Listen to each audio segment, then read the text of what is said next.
Sahabat setia Gowor yang dikasihi Tuhan, Shalom. Hari ini adalah Sabtu 29 Juni 2024. Happy weekend untuk kita. Hari ini bersama dengan gereja kita merayakan Hari Raya Santo Petrus dan Paulus. Hari raya besar dalam gereja. Kenapa ya? Dua tokoh gereja ini dirayakan secara bersamaan, Petrus dan Paulus. Karena keduanya adalah rasul besar yang menjadi soko guru gereja. Simon Petrus adalah seorang nelayan yang dipanggil untuk mengikuti Yesus bersama dengan saudaranya Andreas. Petrus lahir di Betsaida dan ayahnya bernama Yunus. Sebagaimana bacaan yang kita dengar hari ini, Yesus mengatakan, "Berbahagialah engkau Simon bin Yunus," karena ayahnya namanya Yunus, ya kan? Kepada Santo Petrus, Yesus memberikan kunci kerajaan surga dan mendirikan gerejanya di atas dasar batu karang, batu yang kokoh dan kuat. Rasul Paulus juga merupakan rasul yang sangat luar biasa. Ia lahir di Tarsus dan menjadi murid dari Gamaliel, seorang pengajar terkemuka di Yerusalem.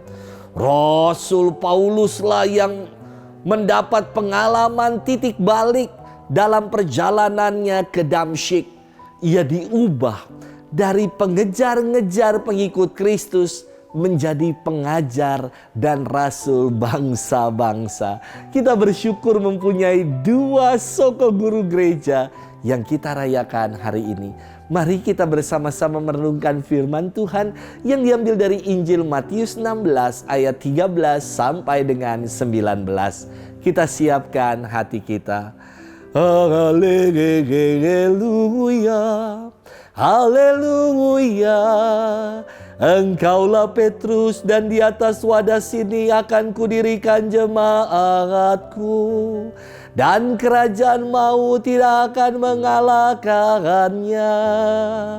Haleluya, haleluya. Tuhan bersamamu dan bersama rohmu. Inilah Injil suci menurut Matius. Dimuliakanlah Tuhan. Sekali peristiwa Yesus tiba di daerah Kaisarea Filipi. Ia bertanya kepada murid-muridnya, "Kata orang, siapakah anak manusia itu?" Jawab mereka, "Ada yang mengatakan Yohanes Pembaptis, ada juga yang mengatakan Elia, dan ada pula yang mengatakan Yeremia atau salah seorang dari para nabi." Lalu Yesus bertanya kepada mereka, "Tetapi apa katamu? Siapakah aku ini?" Maka jawab Simon Petrus, "Engkau adalah Mesias, Anak Allah yang hidup." Kata Yesus kepadanya, "Berbahagialah engkau Simon bin Yunus, sebab bukan manusia yang menyatakan itu kepadamu, melainkan Bapa-Ku yang di surga. Dan aku pun berkata kepadamu, engkau adalah Petrus, dan di atas batu karang ini akan kudirikan jemaatku, dan alam maut tidak akan menguasainya. Kepadamu akan kuberikan kunci kerajaan surga, dan apa yang kau lepas di dunia ini akan terlepas di surga."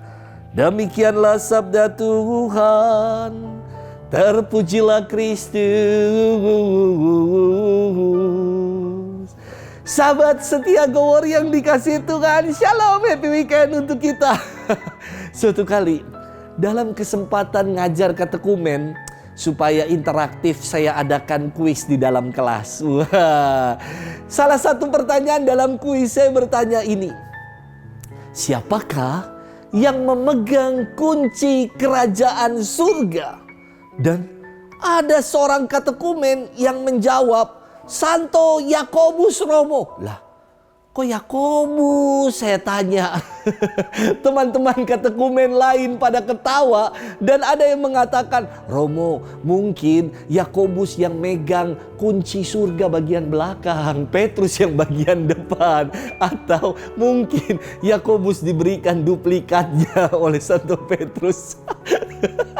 Saya sampai geli sekali mendengar bahwa Yakobuslah yang memegang kunci kerajaan surga. Untung akhirnya dibaptis juga dia.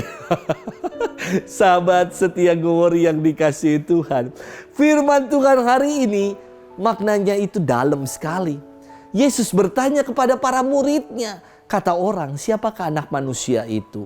Dan para murid langsung segera menjawab. Ada yang mengatakan engkau itu Yohanes Pembaptis, ada yang mengatakan engkau ini Elia, ada pula yang mengatakan engkau Yeremia atau salah seorang dari antara para nabi.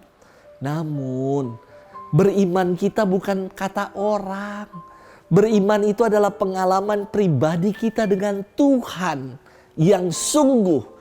Maka Yesus bertanya kembali, tetapi apakah katamu? Siapakah aku ini menurut kita pribadi-pribadi? Dan Petrus mengemukakan jawaban yang spektakuler. Dia mengatakan, engkau adalah Mesias, anak Allah yang hidup.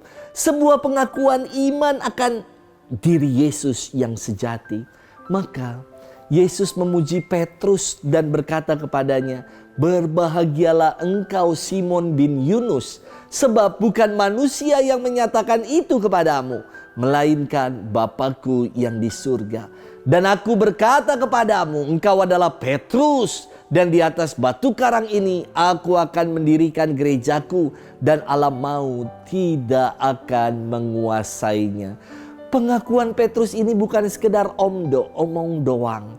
Namun pengakuan ini sungguh-sungguh lahir dari kesejatian iman Petrus. Yang kita tahu ya, Petrus pada akhirnya ia memberikan dirinya dan merasa tidak layak untuk wafat sama seperti Yesus. Maka ia meminta agar disalib secara terbalik. Sahabat setia Gowori yang dikasihi Tuhan, dua Rasul Tuhan yang istimewa yang kita rayakan hari ini, Petrus dengan Paulus, adalah soko guru gereja. Mereka sampai luar biasa mewartakan Injil. Kenapa itu semua mereka lakukan? Karena mereka punya pengalaman pribadi, pengalaman iman yang nyata akan siapa Yesus itu buat diri mereka. Pertanyaan yang sama mungkin Yesus tujukan bagi kita semua. Siapakah dirinya untuk kita? Semoga jawaban kita atas siapakah Yesus untuk kita membuat kita pun mampu untuk memberikan diri kita seperti Petrus dan Paulus. Memberikan diri bagi pewartaan kabar sukacita. Memberikan diri dalam karya pelayanan gereja. Semoga itu yang mau kita upayakan. Selamat bermenung. Dan Tuhan memberkati kita selalu dalam nama Bapa dan Putra dan Roh Kudus. Amin.